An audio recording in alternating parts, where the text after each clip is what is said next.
en tout cas des États-Unis d'Amérique le chef du monde libre tey ba mu ñëwee nag àndaale na un pléthore de li nga xamante ni mooy ay décret yu mu daal di teg loolee yëpp am ay jeexital bi nga xamante la ñu gën a ressentir fii ci réewum Sénégal mooy aide yi nga xam ne dañ ko doon subventionné muy ñëw ci réew mi mu mel ni dañ ko daal di dakkal ana ban jàngat nga ci am.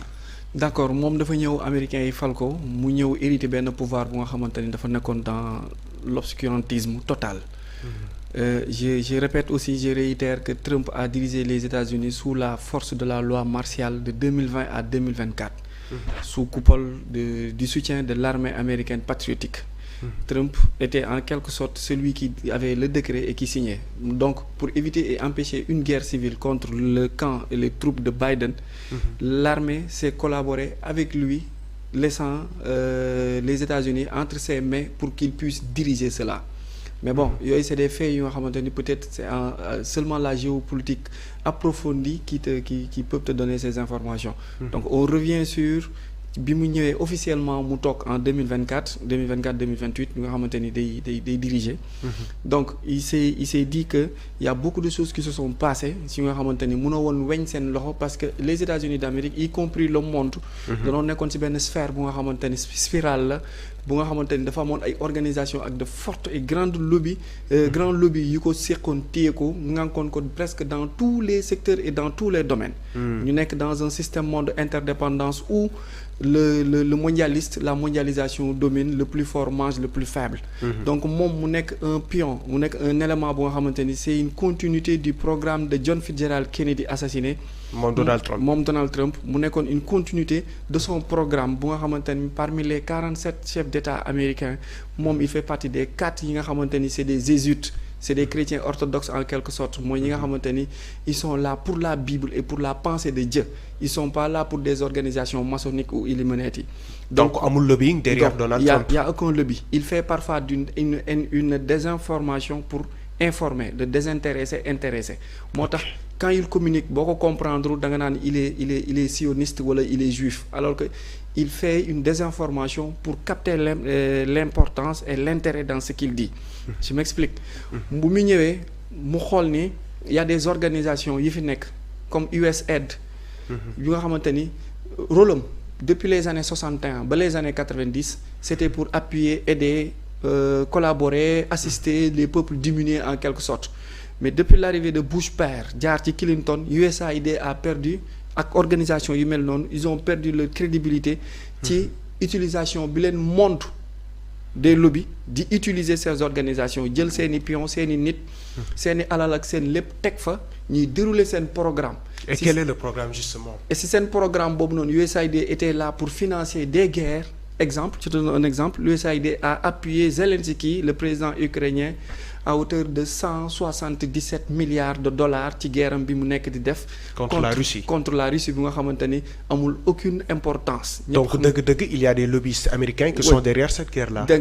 Donc si parce que l'Ukraine était la dernière base l'Ukraine mooy le dernier mur frontal bu nga xamante ni moom mooy séparer le monde de OTAN ak bi nga xamante ni le monde libre en quelque sorte bu ñoom Poutine ñoom BRICS di porter donc ñoom seen sanctuaires yi ak seen sites yi ak seen bases yi se trouvaient en Ukraine. Donc Ukraine moo nekkoon seen dernier espoir ñu alimenter cette guerre pour faire perdre Poutine, tordre la main à Trump et dominer le monde en passant par les vaccins, par l'alimentation, par l'agriculture, par des programmes télé et ainsi de suite pour gën ñu rester dans la somnolence.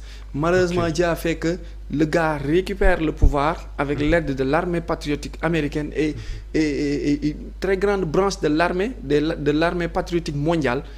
mu nekk officiellement maintenant celui qui décide mu yor les décrets donc yor décret boobu noonu ak décider boobu muy décider moo ko may mu ne USAID ni Ousmane Sonko def par exemple ak Diomaye bi ñëwee au Sénégal nii na ñëpp taxaw ñu toog ñu xool financement yi ak fonds yi fan la doon dugg ñu xool ñu càmbar ñu def audit ñu xam kan moo lekk kan moo jël kan a def loolu la Trump nekk def moom pour 90 jours xam nga ni Sénégal ñi ngi ci 9 mois 10 mois ba tey ñu ngi audité. Évidemment. Mais Trump a juste demandé 90 jours 3 mois le temps que mu xool financement USAID yi lu tax muy alimenter ay guerre te xaalis USAID di jóge ci impôts yu doomu américains yi di fay.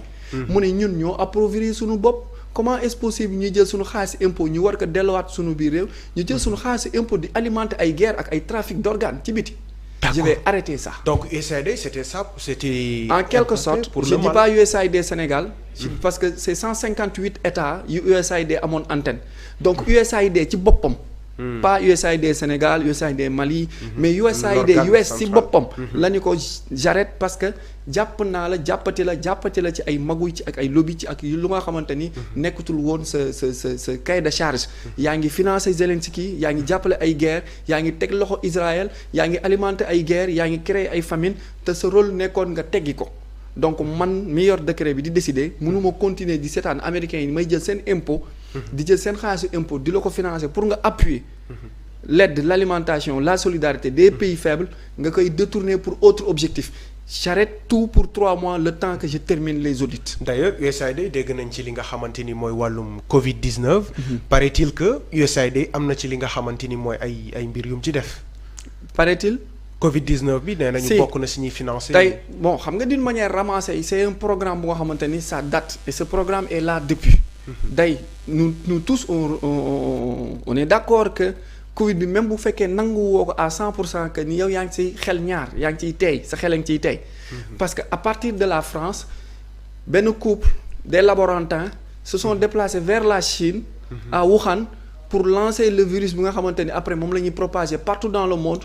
pour asphyxier l'économie mondiale mais surtout l'économie américaine faire un ralenti en quelque sorte pour amaat beneen relance maintenant ci biir relance boobu noonu dafa amoon objectif alimentaire en passant par l'agriculture am objectif sanitaire am objectif passe carbone donc c'était des objectifs c'est un plan bu nga xamante ni dañ ko ajuster teg par l'agriculture pour dominer l'alimentation ils ont passé par les OGM mooy organismes génétiquement modifiés yi nga xamante ni on récupère la graine semence bi dugal ko laboratoire subir loo ko benn passage bu nga xamante ni dañ ciy def ay particules semé waat plein graine bi génnee garab gi nga xamante ni ñoom day def effet ci sa santé ak ci sa yaram loolu mooy waral tey nga gis ni ñiy feebar yu yomb yi feebar yu gaaw yi pourquoi pour alimenter la pharmacie bi nga xamante ni et la médecine ñoom ñoo ko téye pourquoi on se pose pas la question pharmacie defuñu fa garab mais ñu fay def jaan ana jaan lan lay wut ci logo pharmacie. Justement. Tout ça c'est des questions qu'on doit se poser que seule la géopolitique bi nga xamante ni dafa am 7 sous-branches parce que la géopolitique n'est rien d'autre que une science humaine. Science humaine la bu nga xamante ni ça se base sur l'histoire la géographie la science la technique la culture. Socioculturelle.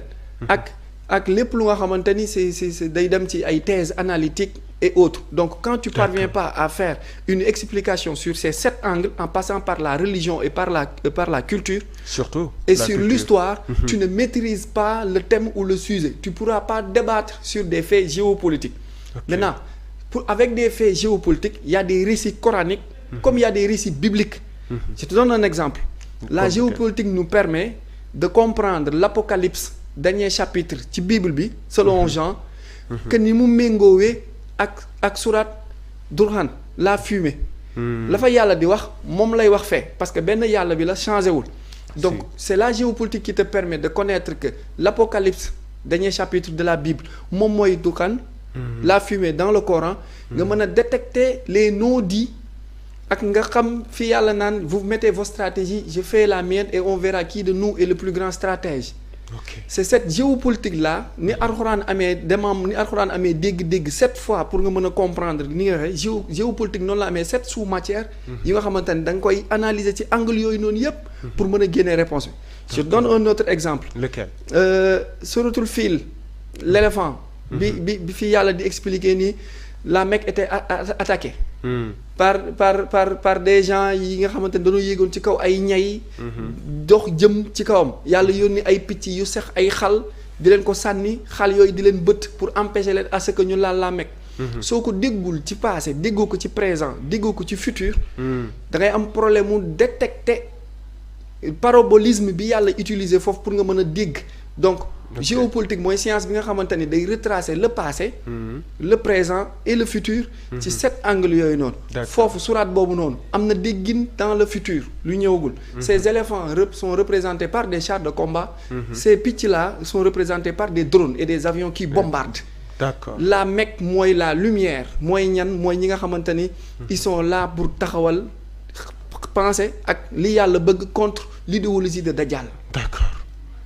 C'est comme ça que qu'on décode les choses léegi ñoom ils ont compris cette pensée cette théorie là ñu accaparer les grandes lignes les grands penseurs les grands intellectuels les grandes universités teg leur programme maintenant si yow boo demee au-delà de leur programme tu verras pas ce que les gens ont l'habitude d'entendre et de voir moo tax quand tu fais la géopolitique profonde da ngay am beneen entendement bu nga xamante ni di bokk ak géopolitique bi ni yàgg di dégg di ko jàng ci Sorbonne Paris 5 Paris 1 dans les Oxford wala Yale wala Howard da nga koy déggee neneen loolu c'est ce qui fait défaut maintenant parmi les plus grands intellectuels wala parmi les plus grands historiens y en a de ces la plupart de ces grands historiens agrégés la plupart d'entre eux ils ont fait ce qu'on appelle de l'histoire petite tâche ils n'ont pas fait de l'histoire grande tâche.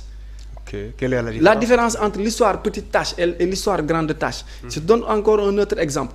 Pourquoi Berlin a été balkanisé, la seule ville européenne qui a été balkanisée. Tey nous tous on apprend que RFA, RDA, l'Allemagne a été séparée en 4 zones. Finalement les bloc ouest s'est réuni, bloc est s'est réuni et Berlin s'est séparé au milieu. Parce que boo demee au-delà de ce qui est acquise il y a ce qu'on appelle conquise. Au-delà de cette pensée-là tu verras que y avait un pacte bu nga xamante ni yàlla moo ni fexe leen ba lu ngeen di sàmm ak seen morom muy pacte faites attention au pacte lépp lu ngeen di wax ak seen morom da ngeen ko respecté. bi ñuy jàpp Samori Touré lenn la leen laajoon mooy fexe leen ba bu leen balkaniser Afrique ñu ni ko waaw. Ils l'ont trahi le karma existe fan. Berlin la ñu toogee woon di fa waxtaanee en 1884 ba 1885 la balkanisation de l'Afrique moo tax Berlin a été séparé de 1962 à 1989. Ok maintenant pour en revenir au programme li nga xamante ni tey mooy décision boobu noonu ça a fait mouche ici au Sénégal ndaxte moom le premier ministre Ousmane Sonko dégg nañ mu daal di koy annoncé mais ci annonce